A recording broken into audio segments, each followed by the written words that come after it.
Welcome to everyone who's joining us via the live stream. This event is co-sponsored by St. John's Cathedral, the Office of the Bishop, the Commission on Ministry, and the High Plains region of the diocese. So much thanks to all of those sponsors and everyone who pitched in to make this possible. A really warm welcome to all of you, and Tina Clark, our Director of Formation, to say a warm welcome to all seminarians, ordinands, postulants, and all of you in that discernment process that leads to ordination.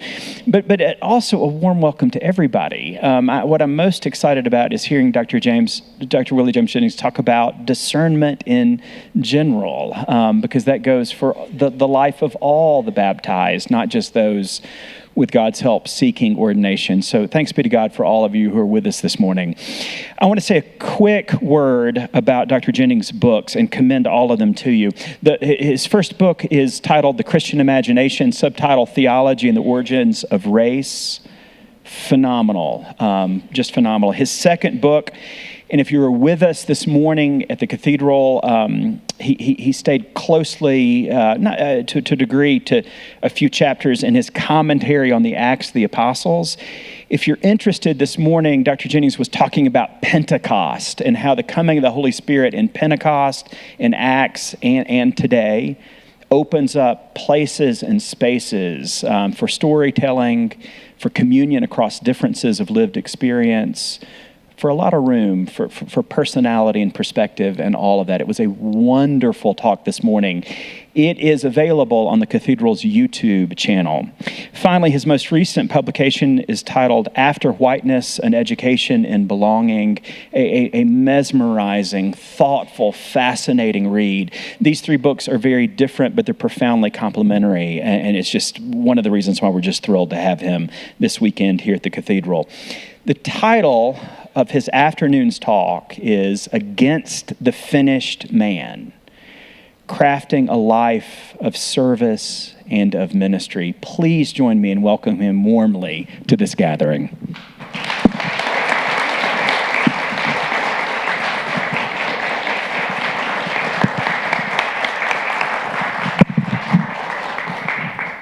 Good afternoon, dear friends. It is a joy to be with you today.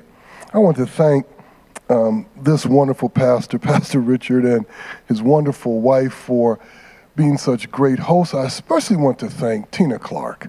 And Tina, wherever you are, I want people to see you. Would you?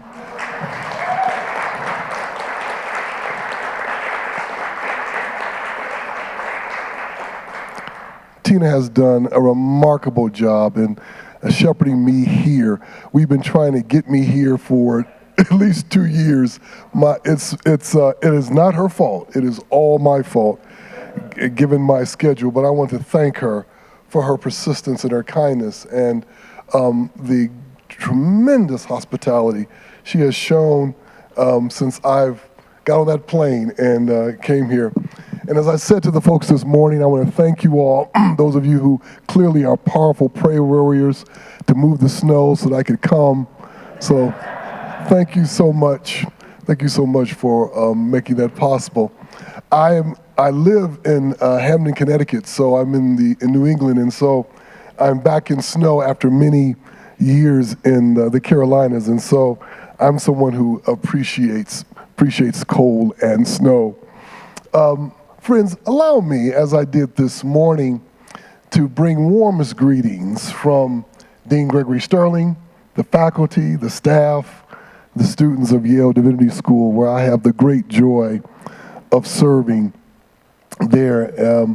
And as I mentioned this morning, where I live in Hamden, Connecticut, right by Yale, and Yale University, which is in New Haven, all of that is on the unceded land of Algonquin-speaking peoples, the Mohican, the Quinnipiac, and many others. And I have made a promise, like so many others in my area have made a promise, to honor the land that these people have and continue to shepherd, and to be a part of whatever efforts I can be a part of to give the land back.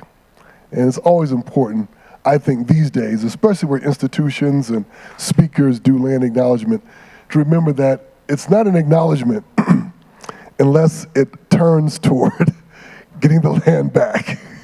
And so I am thankful to God to be able to have my life on land. So today, what I would like to do, excuse me if I get my iPad here working.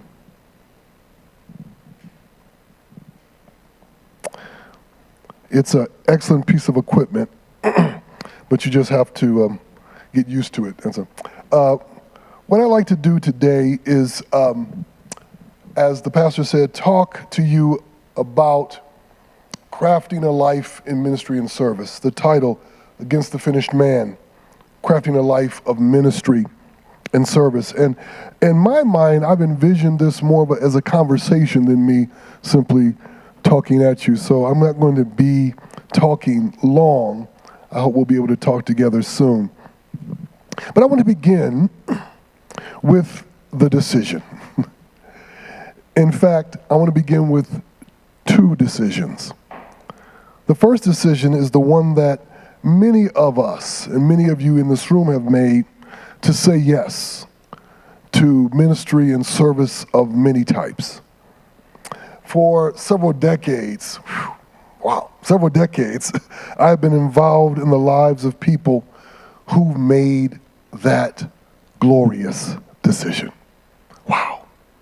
What a joy to be with people who've made that decision. And the glorious thing to journey with people in the crafting of a life inside the decision to do service.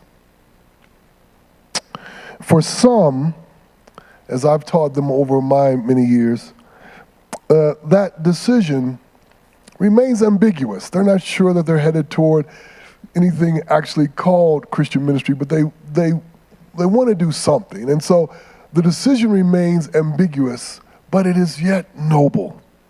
But for many others, I should dare say the vast majority of the others, it is the decision to turn their life toward the life of Jesus. And in so doing, to enter the way of discipleship. And with it, a different way of living and being in the world that is attuned to the suffering and the pain around us. What an amazing decision to attune one's life to suffering and pain. That decision to follow Jesus means being willing to place our bodies as bridges between suffering, that suffering and the power of divine love, and to enter the task of crafting a life toward that end. But there is another decision that I want to talk about as well. And it's a decision that precedes that first decision I just mentioned. It is the decision made for us about how we are to be as educated people. It is the decision about how we are to be made ready to lead and offer service. It is the decision about how we should be oriented to the task of crafting a life. And that orientation, my friends, that orientation is toward being formed into the finished man. It is precisely that formation toward and into the finished man that I have been troubled by for all my life in the academy and in the church.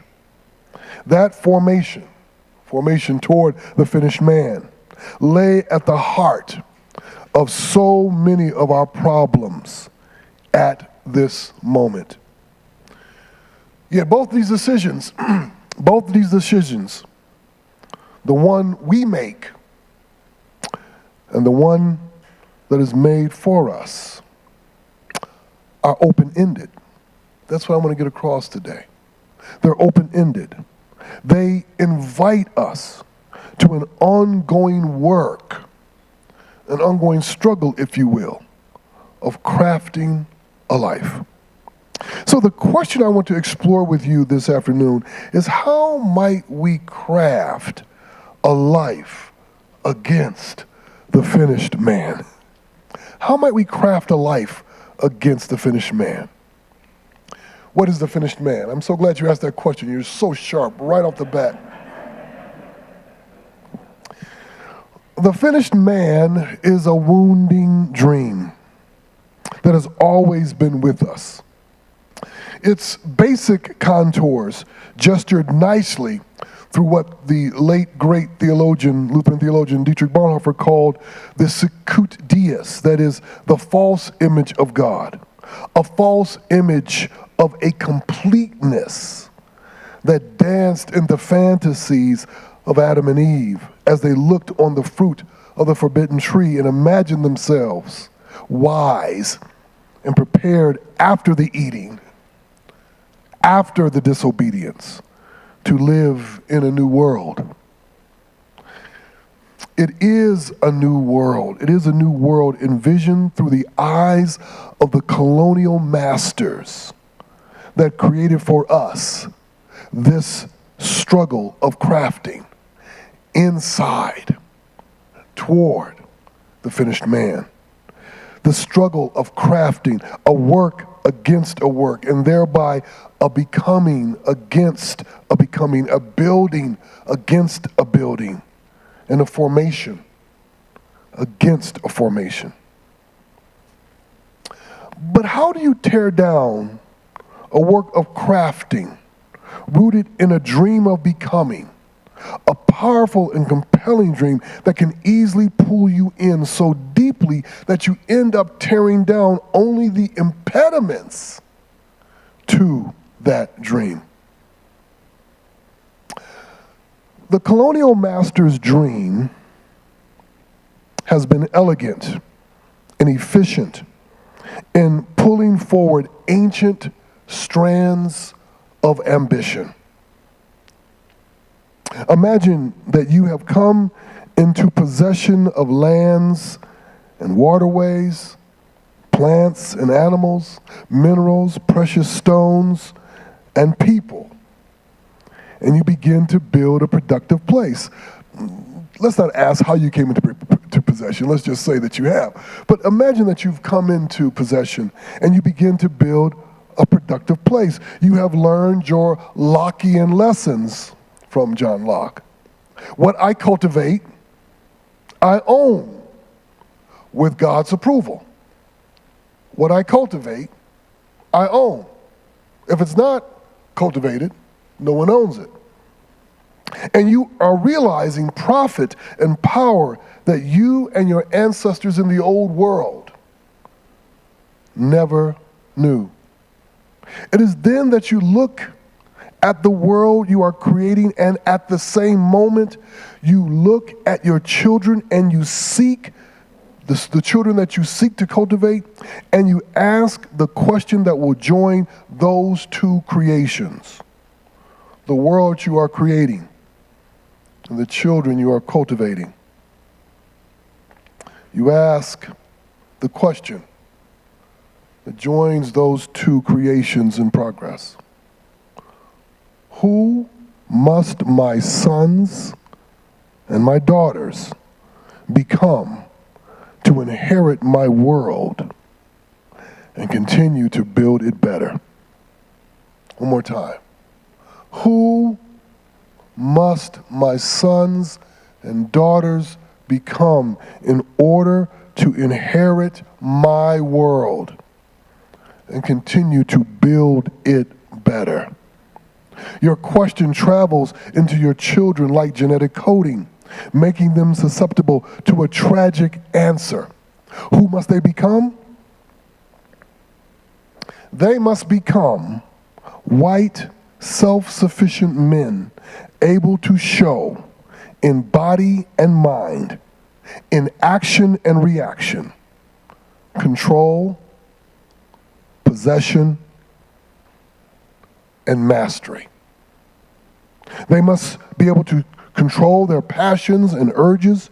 their anger and enthusiasm. They must be in possession of strong minds and bodies and able to maintain possession of what they have been given and what they will inherit.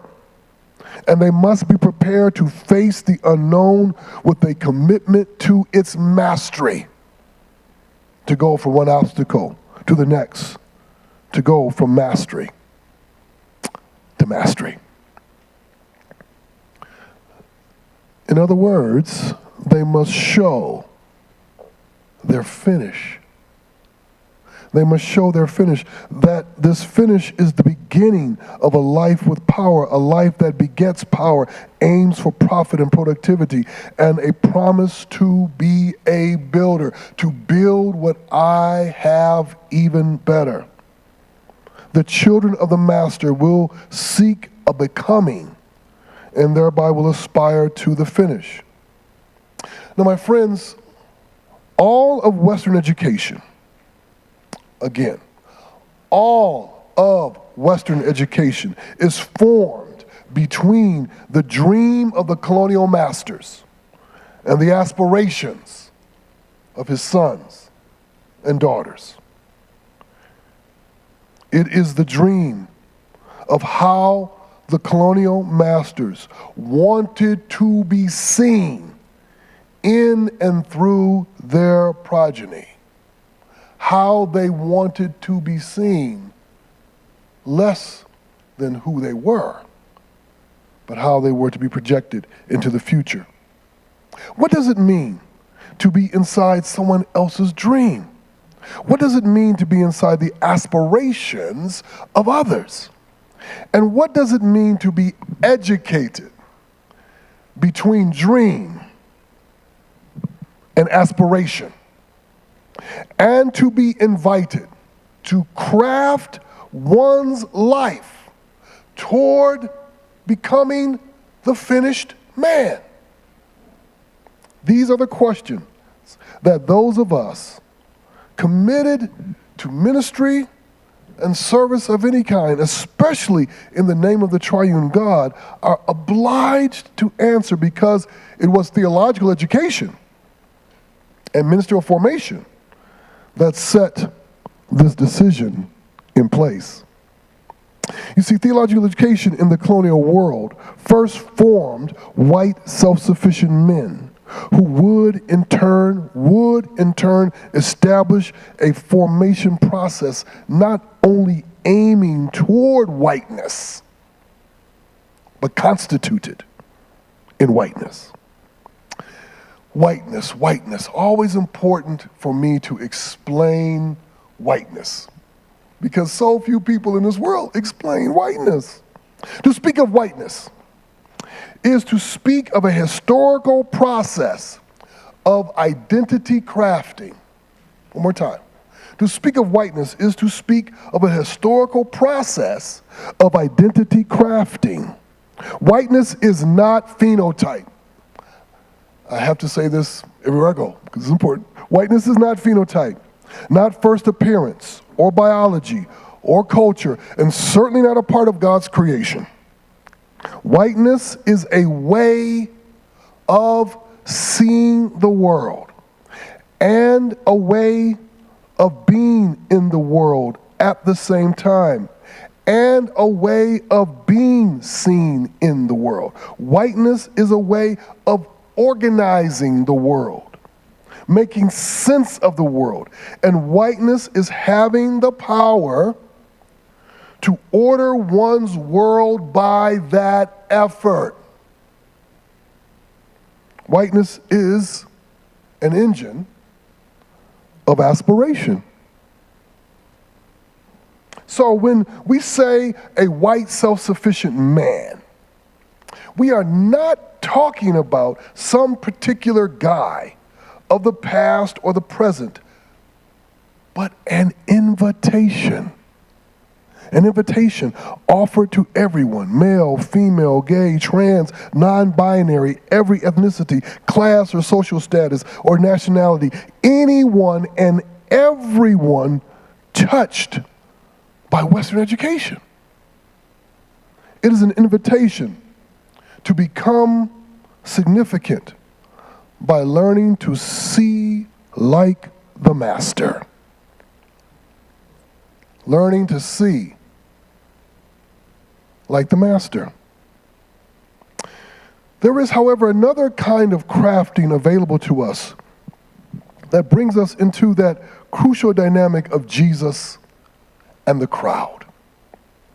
Jesus gathers a crowd. That, if there's nothing else you remember today, remember that one little sentence, Jesus gathers a crowd. And I want to hold up this dynamic as the site, S-I-T-E, the site for crafting a life in service and a life in ministry.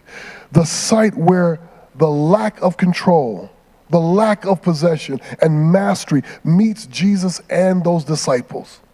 The crowd can never be made self-sufficient.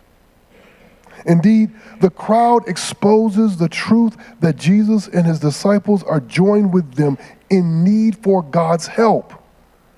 And in so doing, the crowd forces an exegesis. It is the crowd that is the catalyst for the exegesis of God in Jesus.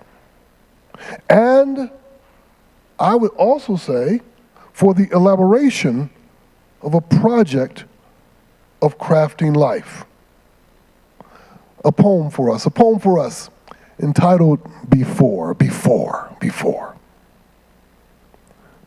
the confession, here was crying out.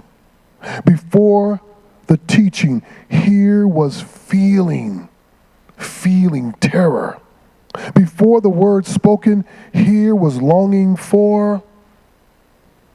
You have heard it said, here now, breathing, reaching, waiting, people sensing the many, salvation beginning. At the sight of the crowd, we are invited to think the relation of the one to the many. It is that relation that is the starting point for crafting a life. The relation of the one to the many. What is the relation of the one to the many? You are so sharp. Great question. What is the relation of the one to the many? Well, that question, depending on how we answer it, clarifies or obscures ministry and service. To answer that question, we must discern who is the one and who are the many. It is precisely clarifying the one that determines whether we are crafting life as disciples of Jesus or crafting life aimed at the finished man. They present two different ways of imagining organization. I have to say that again because I don't want that to run by you. They represent two different ways of imagining organization. That is, the ordering of the one and the ordering of the many. So a life crafted in the pedagogical decision of Western education, the pedagogical decision born of Western education toward formation into the white self-sufficient man, is a life that seeks to organize the many for utility, defined by the one. Again, it seeks to organize the many for utility. This represents the logic of the plantation. This is the logic of the plantation, where all life, human, plant, animal, all life is bound by a quest for an efficiency and productivity in service to the identity of the owner. He runs a tight ship. The many in this trajectory of crafting life encircle the one, edify the one, enlighten the one, are in service to the one, and ultimately show us the one in all their glory. And of course, if you haven't been following, let me make this clear. The one is not Jesus. The one who must be seen in such crafting schemas is the one who is leading, showing and organizing of the many toward what the one imagines as the good.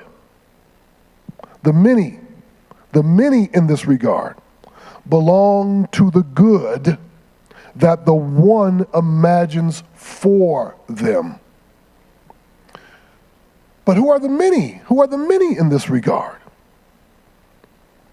The many, as we began to note a moment ago, are not just human persons, but plant and animal persons, as indigenous scholars would tell us today. They are plant and animal persons. The many are all those who may become useful. All those who may become useful. Usefulness in this regard becomes the basis for a vision of maturity, making people useful. Making things useful becomes the basis of a vision of maturity. The maturity of mind, body, and built environment that calibrates maturity by productivity. This is the way of the colonial settlers. They came believing that God had set them in place to bring the world to maturity. This was the way in which they would show their salvation, in effect, by maturing not only indigenous body and mind, but the land itself.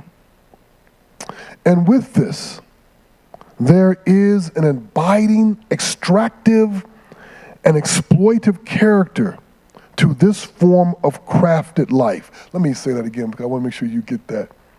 There is an abiding, extractive, and exploitive character to this form of crafted life, where we are invited to continually ask the question that Wendell Berry made famous many years ago. What is that question? What are people for? What are people for?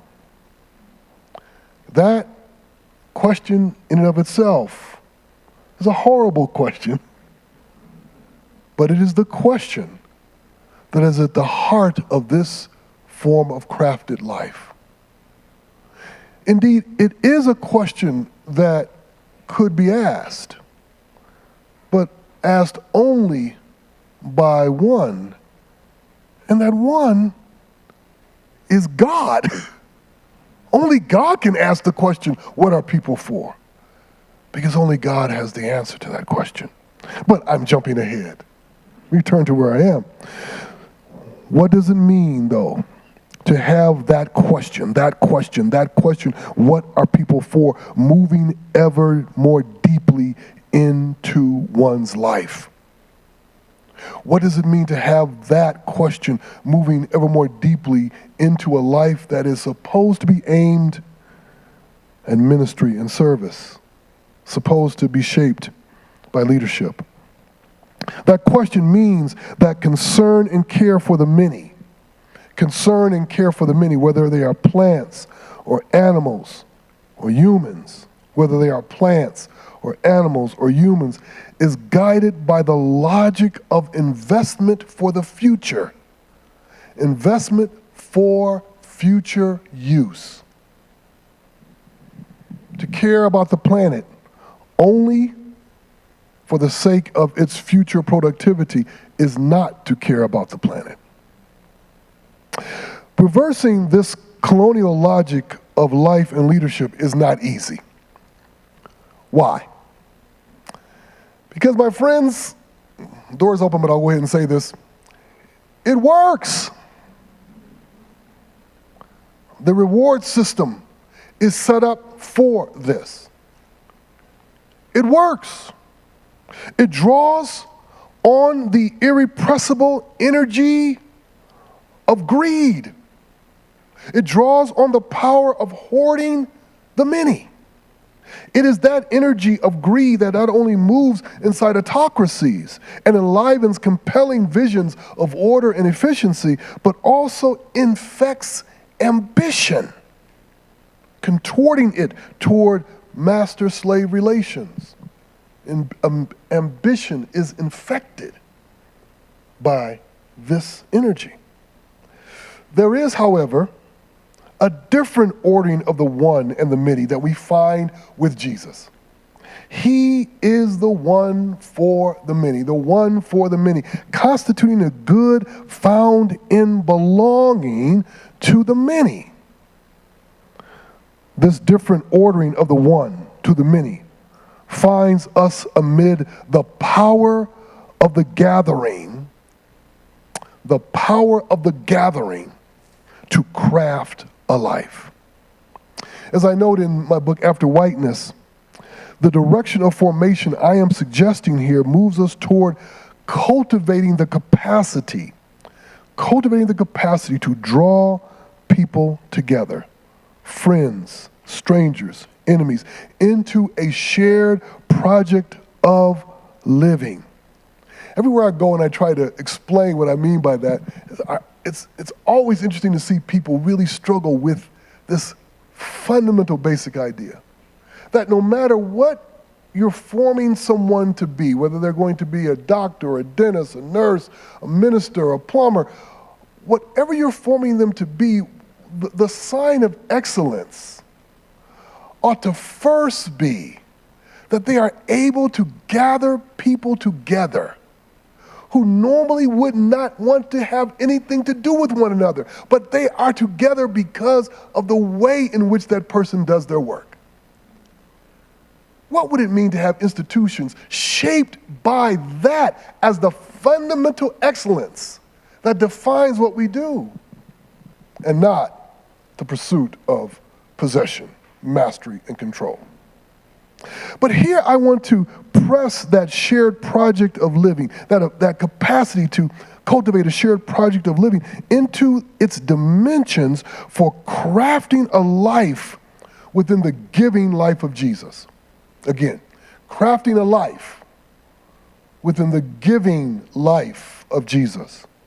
It is the giving life of Jesus, the giving of Jesus to the crowd, that sets the stage for a life formed in the gathering and in his giving. So another poem for us, this one entitled Giving Decision. Giving Decision.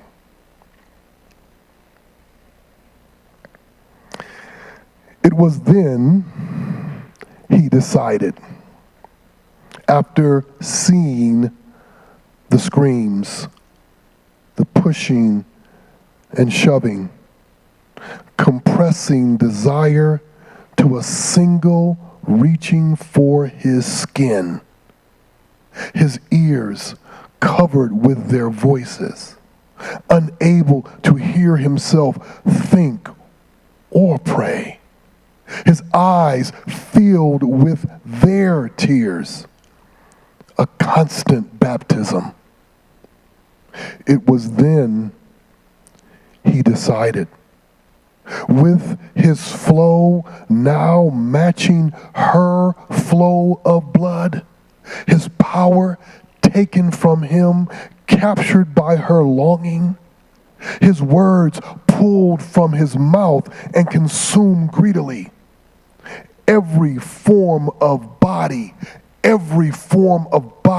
pressed against his body, beyond lust, beyond loneliness, beyond knowing into feeling, beyond holiness into hunger. It was then he decided to let them have his whole body. His soul belonged to God.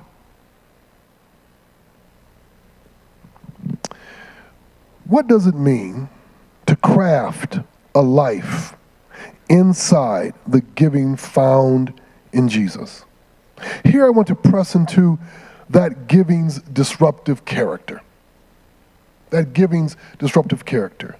Let me draw your attention just for a moment to that famous passage in the Gospel of Mark. That is, as the New Testament scholars tell us, the climax of that gospel, Mark 10:45. Mark 10:45, which I'm sure all of you have memorized, but I'll just go ahead and read it for those of you, the two or three who don't. For the Son of Man came not to be served, but to serve, and give his life a ransom for many. And I want to focus on that word ransom, lutron in Greek, in its important theological dimensions, as it's common understanding, the ending of captivity for a slave or for a prisoner. Now, in our time together, since this is not my classroom at Yale, I am not interested right now in rehearsing the beautiful history of ransom theorization, though I would recommend that to you. I'm not interested in rehearsing the history of ransom theorization for atonement theologies. I want to capture that essential element that we find in all ransom theorization. What is that? That Jesus enters the logic of exchange networks and crumbles them from within. The logic of an exchange network, this one for that one. He enters that logic and he crumbles it from within. His life will break open. His life will break open the exploitation of life. If you remember nothing else, his life will break open the exploitation of life. His body will intercept extractive practice and become the permanent site of extraction. His body will become the permanent site of extraction. He is the slave that ends slavery. He is the sacrifice that ends sacrifice.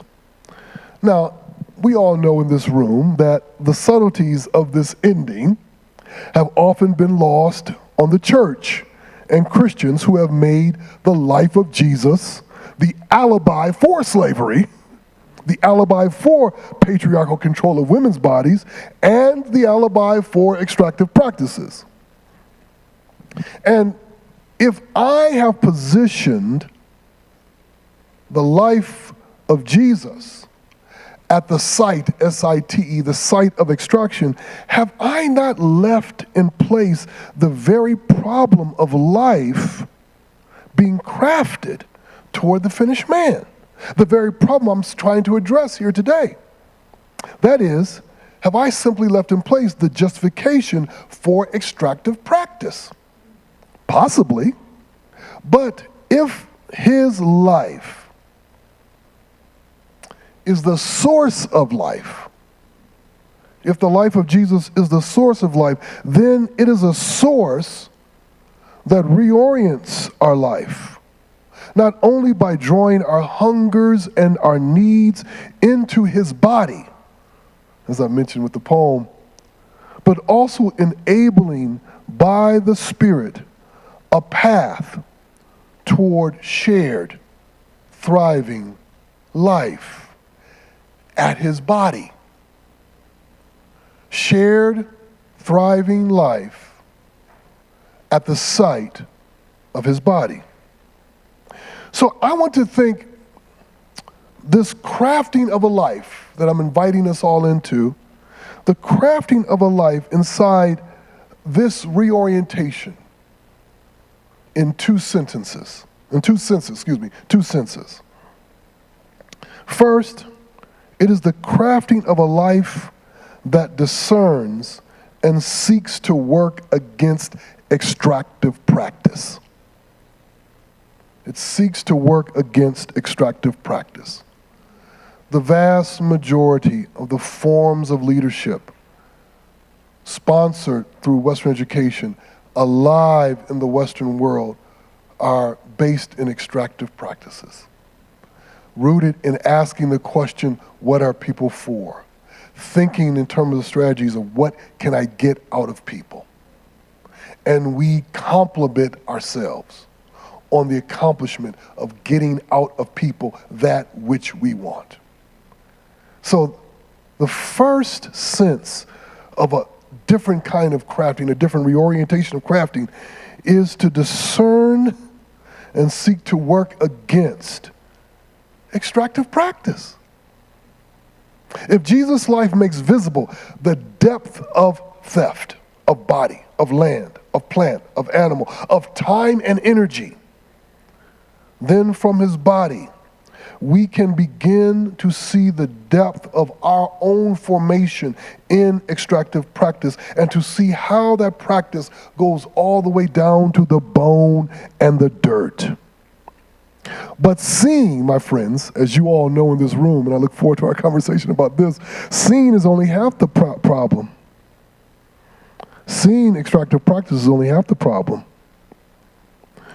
The other half is beginning to imagine life that presses against extractive practice. As inheritors of colonial practices that shunned indigenous logics of reciprocity and balance, of giving back in return for what was taken, we have learned to think and imagine community inside commodity relations. That means we organize life between production and consumption and back to production again. Our lives are organized inside the repetition of production, consumption, and back to production again. And so the question for us here is, what is required to craft a life inside a world of reciprocity and balance, a life of giving back and receiving with thanksgiving? Well, one way to start to think against extractive practice is to return to the idea of the repetition, of the daily repetition, the daily asking for our bread, to contemplate life between invocation and benediction. That repetition that is our life is rooted in living always between baptism and Eucharist, between life inside the baptism of Jesus and the eating of his flesh and the drinking of his blood. Invocation and benediction are inside baptism and the eating. There, with the repetition, the daily repetition, we are invited to see misuse and abuse through harmful labor, draining work, and forms of exploitation that give more over of life to death. This is the crucial question. What kind of work surrounds us? What kind of work are we commending? And what kind of work are we celebrating? The second sense of reorientation here would bring us to something I mentioned this morning, and that is to think the crafting of a life toward the many, toward a shared life that begins in learning. Learning aimed at the expansion of our identities inside joining with others. The colonial legacy we inherited set in place the logic of a teacher without remainder, which is a terrible logic. A teacher without remainder. This is what I called earlier the logic of a pedagogical imperialism in which a white Christian world formed and looked out on non-white people as consistently, perpetually, eternally students, and the European and his descendants as always teachers. That pedagogical imperialism submerged and more precisely strangled a way of being that would be a learner with the world, with people, with animals, plants, and water, and wind, and all the creation itself, and presented a way of being in the world shaped through conquest and competition and angled toward forms of gathering rooted in greed. I am commending then a form of life where we give ourselves to others as learners for the sake of thriving life together. To be a learner who is always as learner leader. And this, of course, is rooted in the very incarnation of our God. Where, as I said this morning, our God came and gave witness to the divine life, not first by talking, but by listening and learning. Who was God's first teacher? Mary, of course. Mary was not only the bearer of God, Theotokos, but the pedagogue of God, the teacher of God. And he is one who learned, and out of his learning comes his teaching. Now, there is much more to say, but as I'm looking at your faces and I can see the wonderful questions forming, let me just pause and start right here and start to take some questions. Thank you very much.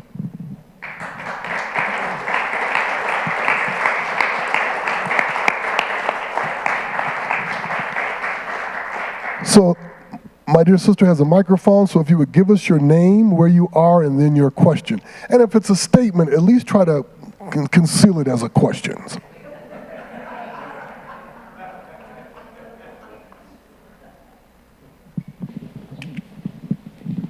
Thank you very much. Just Thank you very much for sharing with us. I have a personal question. As a scientist and engineer, I don't believe in the resurrection, nor the virgin birth, nor the transformation. Why do I need Jesus? You don't. You don't need Jesus. Next question. Well, but let me say a little bit more. Please do say a little bit more. If, in fact, your life has not been presented as someone, or should I put it this way, if your life as you live it now, there's no surprise waiting. There's no deeper truth that is out there. Then, as I say to my students, you don't need Jesus for a good life. You need Jesus if you want a real life, but you don't need Jesus for a good life. Next question. Dr. Jennings, this is, could you deconstruct this? Going back to this, I think it's a paradigm shift, the way we look at stuff. About 2 years ago, the Biden administration, and nothing against Joe Biden, put together a thing called the Cyber Corps. And what it was a way to get computer science people plugged into like the Department of Education, the Defense Department, Department of Homeland Security. And they started out 2 years ago, give or take, by recruiting 30 people into this program, and it's been about 60 people a year that from maybe 10,000 applicants, 30 get picked to get plugged into different sections of the government. And in this program, they're only asking for people that have computer science backgrounds. They specifically excluded people that did not have formal training but had extensive portfolio experience. Could you take this and maybe deconstruct it into something that would be akin to what you're talking about, a paradigm shift in the way that masters and servants interact with each other? Let me see if I'm following. So it sounds like you're asking a question about the way in which people might be selected for vocation based solely on their expertise. Am I getting that right? And their training. And their training. Right. So what I'm suggesting is that no matter what a person is trained to do, a more holistic way to understand what it means to strive for excellence in their work is beyond simply the task, but the kind of person they will be and the way in which they will help to build life together in this world. It is an incredibly dangerous thing to evaluate people solely on the particular one skill that they claim to have mastery over. Am I following? Okay, great. So, whenever I talk about this, there will always be this question. So I'll go ahead and ask it before someone else asks it. So there'll be the question like this. Well, Dr. Jennings, look, if I have to have surgery, I want a doctor who has possession, control, and mastery of their field. That's what I want. All this other stuff you're talking about, I don't care about. I want a doctor who has that.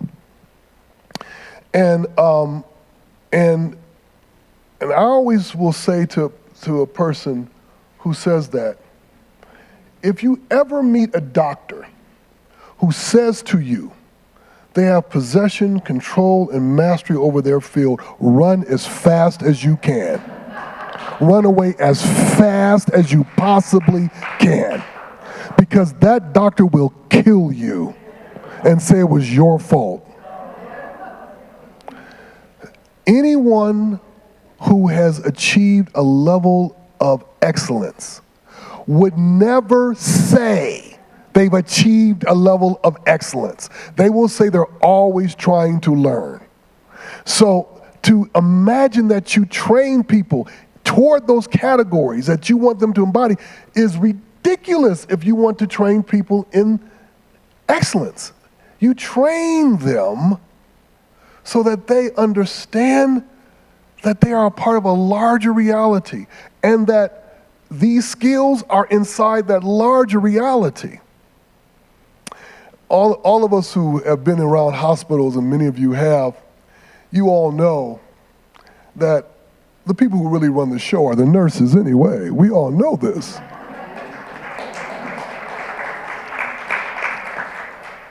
And for so many of us, if you ask, who would you like to put your life in their hands, is a doctor or a nurse? You will say a nurse every time. Because often the nurse will have the same expertise as the doctor, but understands that the person in the bed is the point, not my knowledge. My knowledge is in service to the person in the bed. The person in the bed is not in service to me showing my knowledge. Yeah. All right, next question. Good afternoon, Dr. Jennings. My name is Anna, and I think I heard you mention at least 3 practices of cultivating a different kind of life. One of them is having this capacity to bring people together who wouldn't be together otherwise, resisting extractive practices, and cultivating a kind of revolutionary intimacy between people that you alluded to earlier. And life is a learner, but you're just about there, yes. Are these three ways and three practices through which the empire can be undone? And do you know of also other ways, or are these the primary ways through which you believe the empire can be resisted, faced, and undone? That's a great question. Thank you. Are these, can the empire be undone? I think it can be the formation toward the empire can be undone. Whether the empire can be undone, let's just wait on that. But I do think our formation toward the empire can be undone. And today I'm more concerned about our formation, the crafting work that we imagine ourselves doing, and what it means to lead, and what it means to facilitate people joined in a shared project of thriving, and how we can do that without reestablishing the logic of the empire. So yes, great question. Thank you. Hi, my name is Eileen, and I'm defining your word real life as being the bridge between suffering and divine love. And how difficult that is when, in my situation, where my discipleship is in the workplace as a businesswoman, in the transition of the social justice transition, right? And I guess my question is, how do we navigate when it's not here yet? And we're trying to be learning leaders with groups of people, moving them to this new story, right?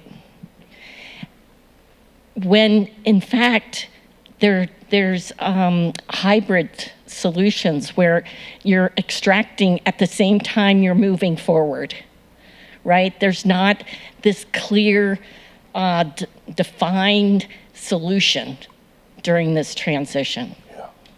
Great question.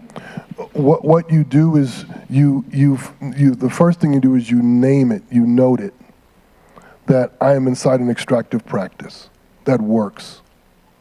So you name it to everybody. And then you start to ask, what little decisions can be made inside this practice that starts to crumble it from within? So I was telling somebody this yesterday. At my institution, there was a recent search that ended with the candidate that the chair of the search wanted. But the process was not good. The result was good, but the process was not good.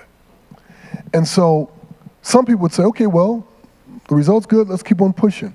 But no, the process of how we got here didn't build community. And so I want to first of all name that. Then second, work against that being repeated, right?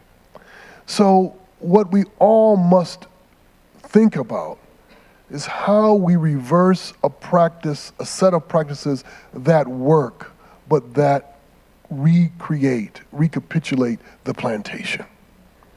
That's what we have to work against. We have to work against ways of being in the world, ways of reaching for productivity and efficiency that turn people into useful things. And that's a challenge because the reward system is set up for you not to worry about that. But to be in ministry and service is to work in the opposite direction. There's a hand in the back too. And then I'll head back there. Well, welcome, Dr. Jennings. Thank you. I bring you greetings from the entering class of 1990 at Duke Divinity School. So I am aging you right now. That's beautiful. It's good to see you, Reverend. I love you, and it's good to be in this space with you. Love you too. For those that don't know, I want to thank Broderick and Pastor Richard for creating this space for conversation. I pastor Trinity United Methodist Church that's been active in this city since 1859. And like the good folks here at the Cathedral, Trinity aspires to be a space of inclusion. And we are in a season where the empire is striking back. Everywhere. And there's active hell that happens. And as pastor of my white space, I have frustration with whiteness voices that don't break their silence beyond these gatherings that we have of like-minded folks in an ecosystem. So what will be your word to the local church to be hopeful, to transform the narrative of whiteness? And how do you encourage, and this is probably a two-part question, white voices in this space to move this conversation out of this hall and into the streets, into our neighborhoods, and into our politics? Oh, great questions. Thank you, Pastor. Great question. So, yes, please. I always think we start with the small that gather together with us. So in every church and in every community, there's those faithful few that you can begin with who will risk a different way of being in the world together. And so you start with them and you work with them to create a sound that others will hear. And if you are able to do that, then the hope, the prayer, is that others will sense the Spirit of God calling them to a new work. But we have to remember, we're up against so much. We're up against, as we've been talking about today, these practices that orient us away from what I've been talking about. We are shaped in communities that are built in such a way to constantly undermine life together. And so we have to work both in terms of changing practices and changing the way we live in our built environments. That's really where you get started in doing this work. And of course, you pace yourself because this is the long haul. Great question, Pastor. Great question. Thank you for coming here. It's been a pleasure. My pleasure. I have a question which relates to your pedagogical imperialism. Imperialism, yes. And I'm wondering if I have a term I call existential psychological trauma. And I'm thinking that that is operative in the environment that we find ourselves, the one you talked about both this morning and also at lunch, regarding how people are impacted by thinking of plants, animals, resources, etc., yes, being used for profitability rather than used for service to free people in mind, spirit, and body from their condition. Yes. How would we break through? Which comes first, the chicken or the egg, or is it both coming at the same time? And what do we do? Where do we start, from your opinion? That's a great question. I always like to think in these moments when someone asks me a question of that genre, think about the great lesson I learned from Tinker, who is here in Denver, and the great late Vine Deloria Jr. and so many other indigenous peoples, as they talk about what it means to have eating practices that are rooted in reciprocity. And many of you have heard this story before, but it's often told by so many indigenous communities around the world, that at the beginning of the hunting season or the gathering season, the elders of the people would go to the elders of the animals or the tree elders. How they knew who they were the elders, I don't know, but they would go to the elders and they would ask permission to hunt, ask permission to harvest, with the following promises. Promise number one, we will only take what we need to eat.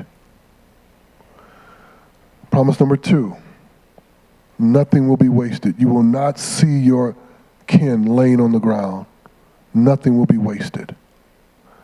Promise three, we will give back. And that giving back looked multiple ways, but that was promise number three, we will give back.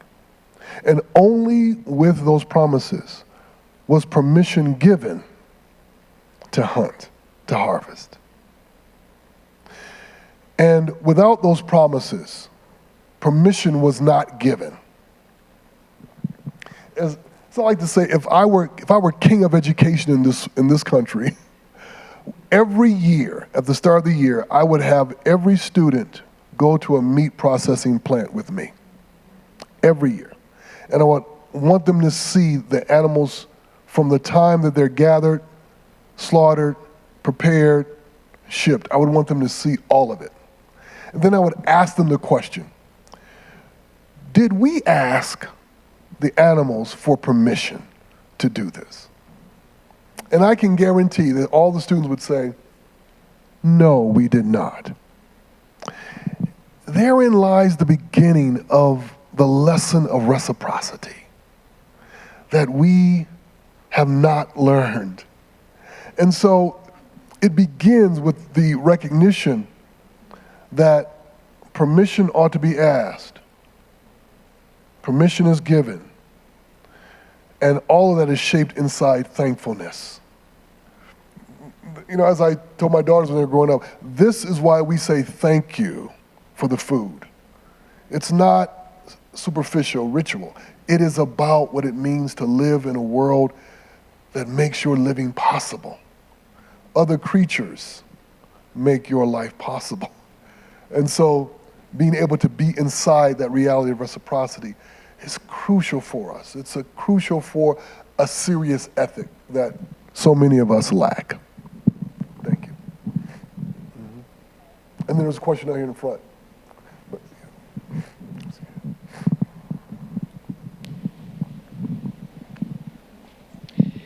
Good afternoon, Stephen Wilson, a retired Episcopal priest. I've been curious about, over a good part of my ministry, about non-coercive preaching or non-coercive leadership. And one of the dynamics that you continue to see in the church, I mean, I grew up in it, and that part, is the highlighting of individuals who are seen as good preachers or the wise ones. And one of the difficulties about being a parish priest is the question about congregations looking at you as the person bringing something, right? And yet the qualities of gathering and of asking the questions in a non-coercive way. I'm curious to you how you see we make this transition in this time period when there's a struggle to recruit people and to train people. But what do you see in this sort of framework you're talking about, the key roles of the person who's stepping into facilitating, preaching, that role? Great question. I say to my students, and I say to people when I go everywhere, that I want to get people, especially in ministry, to think of themselves as artists, to think of themselves as musicians. And a good musician, when they are forming a band, understands the last thing the band is about is me. What the band is about is me helping the band find its sound. And as you all know, a good band, a really good band, is when each musician can hear themselves and hear everyone else when they play. And together, they find their sound. You know it. And when you talk to any great band, they'll tell you they can tell you the day, the hour that they found their sound. And so I try to tell people, especially in ministry, you are the facilitator of the community finding its sound, of hearing its collective wisdom, of hearing its collective voice, its collective creativity. You are helping them find their sound, and you can't do that if you think the only reason is for you to play. If it's just for them to say, oh man, you are a great horn player, great. What are the rest of us going to do? But when you understand that it is about finding the sound, but in order to find the sound, you have to love the other musicians. You have to love their sound individually and together. You know, anytime you listen to a great band and if a band member dies or they leaves, the first thing the other band members will say, it's hard for us to hear without her. She's gone. And so there is something about that reality of, it's more than just facilitation. It's, as I said, it's Jesus and the crowd. The crowd is the occasion for the exegesis of God and Jesus. Without the crowd, you would not know that this is God in the flesh. The crowd brings it out. The crowd brought out his sound. That is crucial for us. And it's unfortunate for so many of us, as I said with this talk, because we were shaped toward the finished man, we're toward death. It's a death that we just don't know is already there waiting for us to try to show our finish. There's nothing more painful than to watch someone their entire life, whatever they're doing, trying to show their finish. It's a horrible way to live, even if they are effective.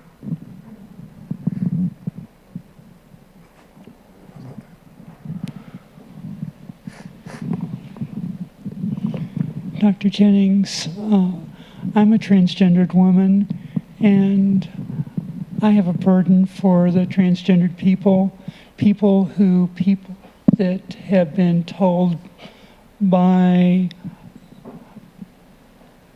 people that say they are speaking for God that God hates them. Right. For 17 years, I've had a small ministry trying to reach some, but I feel like God wants me to do more. What can you tell me with your experience? How can I expand that? I'm also in discernment to becoming a deacon. Wonderful. I don't know if people caught. Everybody catch the question here? So you are in a transgender ministry that you are trying to form, and you're also discerning, calling to become a deacon. Well, the good news is that as you continue to answer that call, you will be gathered with other people of like mind who will come by and support you. What we all need when we sense a call to ministry is friends. And so my prayer for you is that you will have friends. You need friends. You need your band. So what you have to do is open your ears to the sound of others they don't play like you, but they play in ways that you like. And so that's the challenge. But I certainly want to encourage the move toward theological education. This is very exciting. I know this is always self-serving, but so what? Thank you so much for that question. Thank you all for your patience as we move about.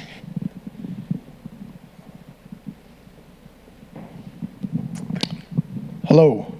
A simple question maybe, but I was listening to your process of production, consumption, production. I'm in my third trimester of life, so I think I'm more in the consumption stage. And I'm wondering, for those of others who might be in my same retirement boat, how is it we craft a life for the remainder of our time that can be of value and of service? Great question. And it ties to the question this wonderful person here asked, and that has to do with figuring out who are your friends and who can speak into your life right now. This is always the most important thing for us. Who speaks truth to us that's in our life? And then the other part of it, as my wife would say, and do we listen?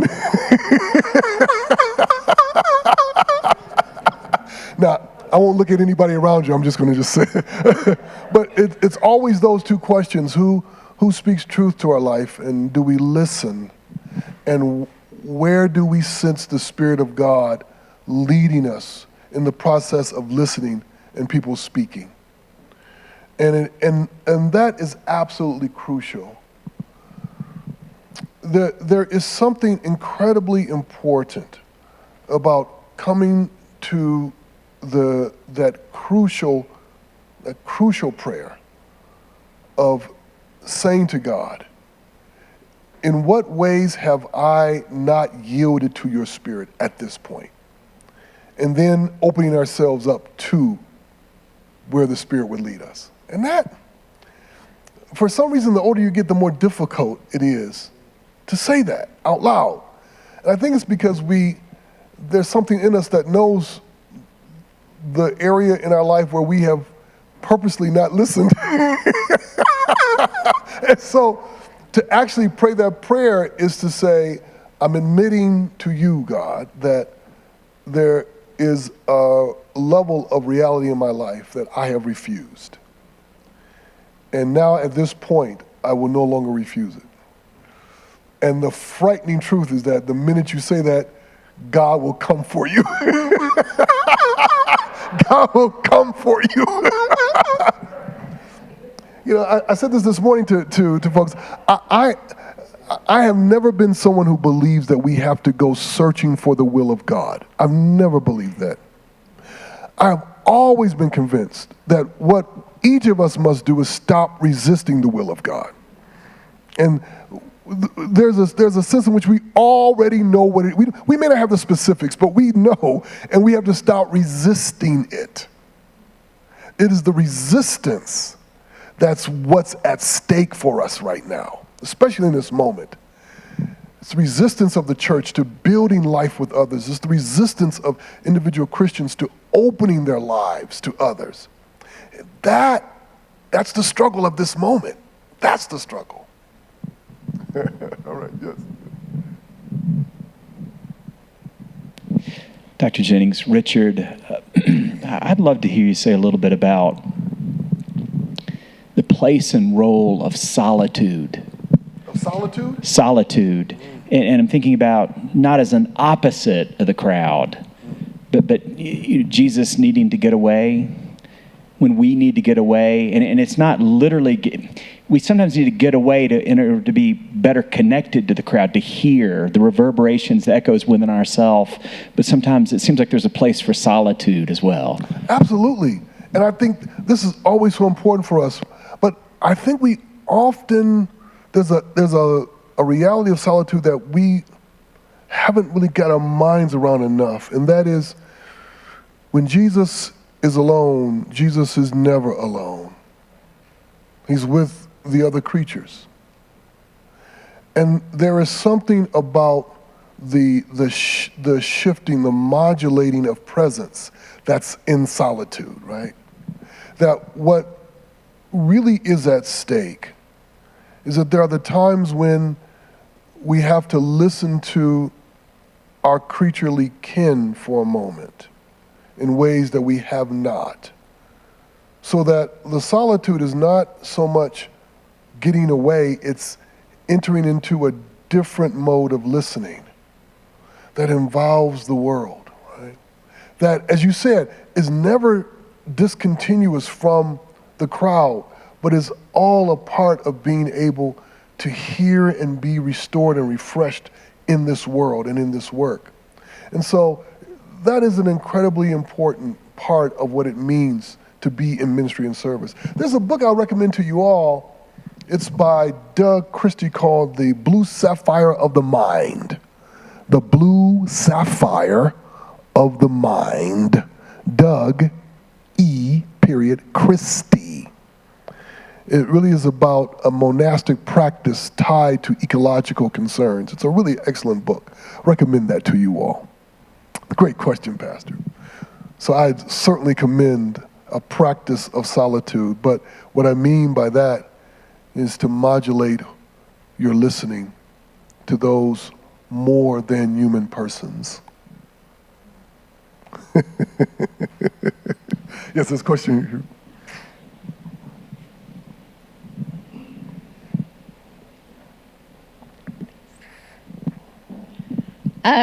I found it interesting that you advocated theological education to this woman's question, because your book doesn't make it sound super attractive.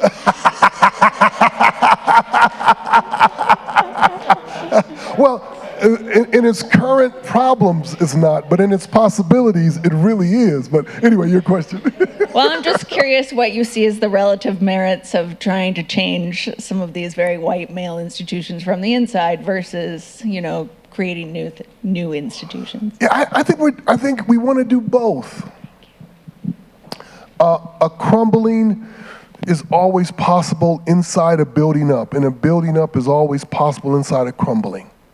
And so, we are at a moment when people are starting to sense the damaging reality of that model of being human, being leader, being minister, being servant, being teacher.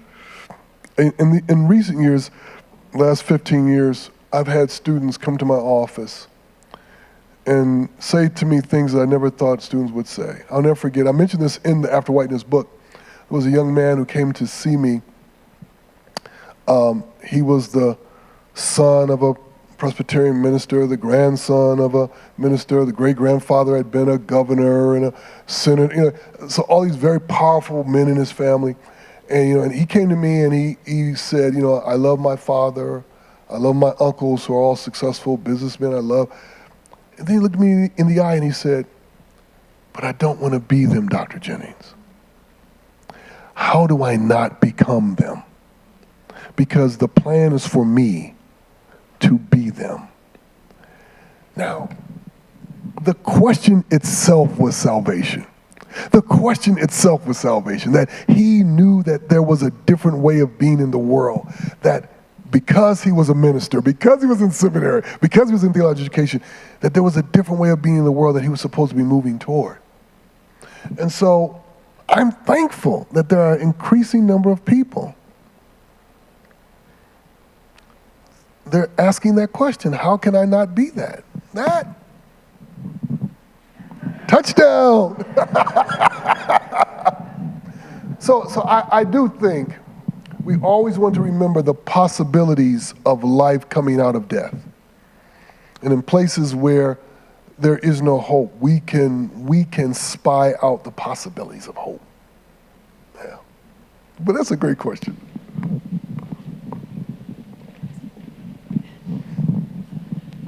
Okay, so this is going to push a little bit on the same thing. Okay. I love how Audre Lorde can hold this paradox of you cannot dismantle the master's house with the master's tools. But she has another essay that talks about, well, what are we going to do? Get away with language? We can't totally rid the world of language. Even language has been a tool of the master. And I think about education in the same kind of way. And yet we still have so many gatekeepers. And the way theologians talk to one another, the way that theology is taught is so violent.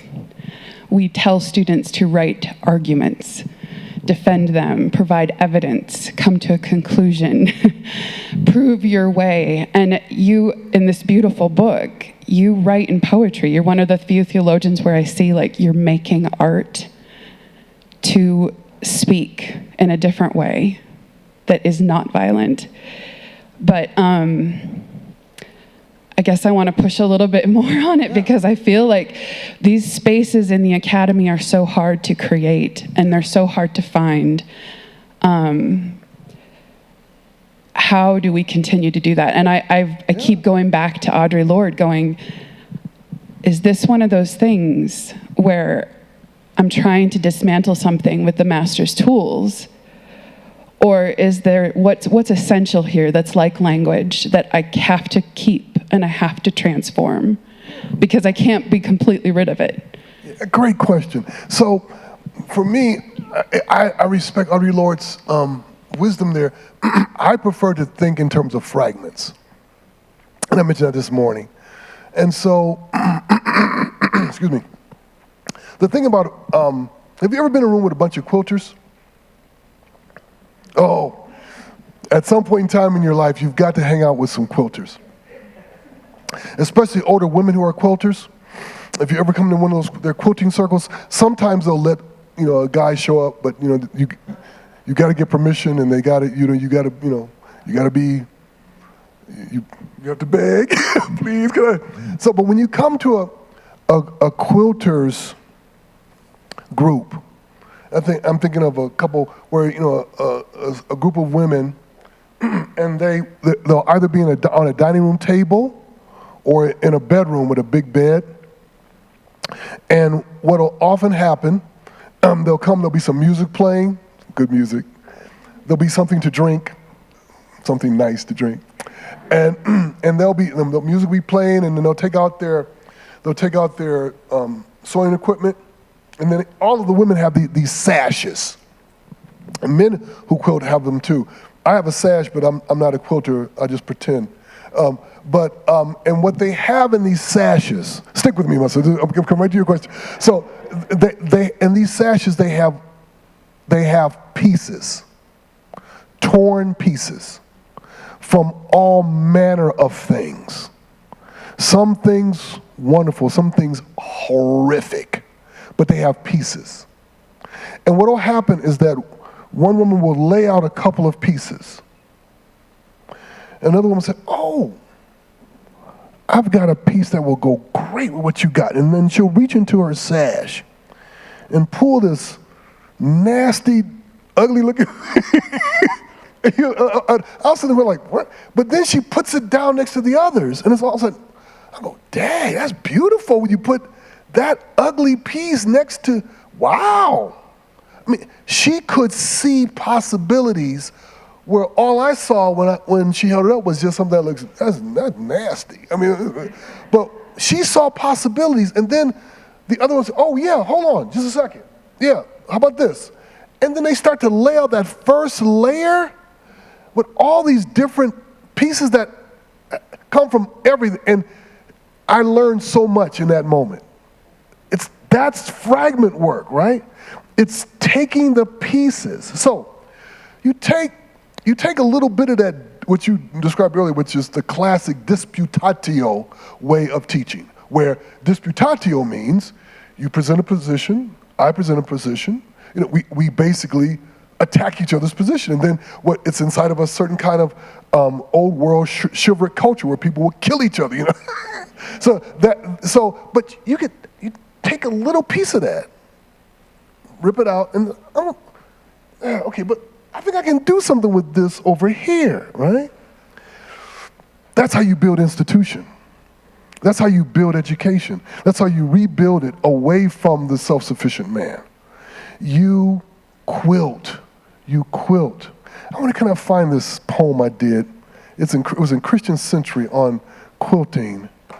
Maybe somebody can pull it up. If anybody got their computer open, type in Willie Jennings, Christian Century, The Quilters, and there's a poem I did while I'm talking about this point. But this is really important to understand in terms of figuring out how to build institution at the site where it has been harmful. It can be smashed, and then pieces can be taken to construct something completely different, right? And that's important for us to keep in mind because, as I said this morning, all we have is fragments. We are fragment workers. The gospel is fragment. The gospel isn't a whole story start to finish, it's pieces. But it works. Those pieces work. And that's the way it's supposed to be. You found it? Quilters? Yes, quilters. You got to, thank you. I'm going to read. Oh, yes, okay. Oh, wait a minute. Oh, it's kind of all jacked up, but let me see if I can still read it. All right. So this is in the Christian Century from March 2023. It's entitled Quilters.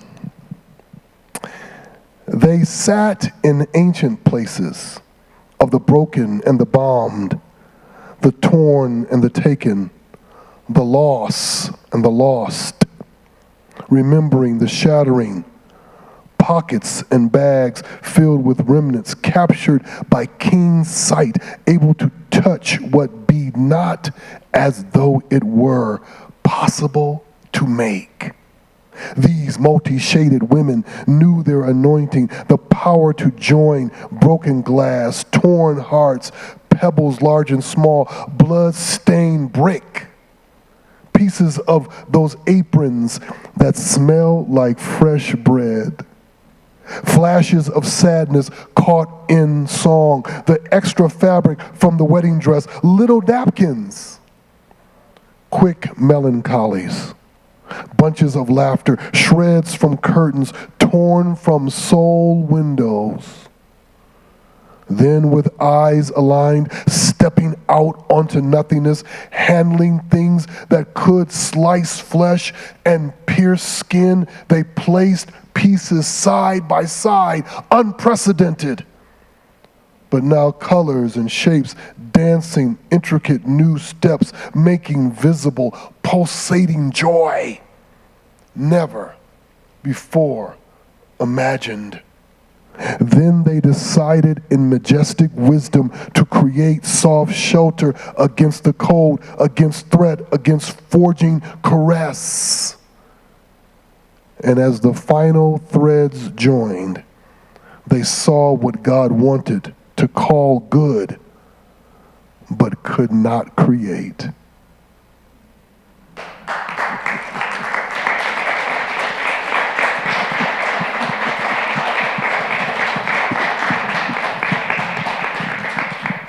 I think that is a perfect place to end our time together this afternoon. Willie, Jennings, thank you so much for being here.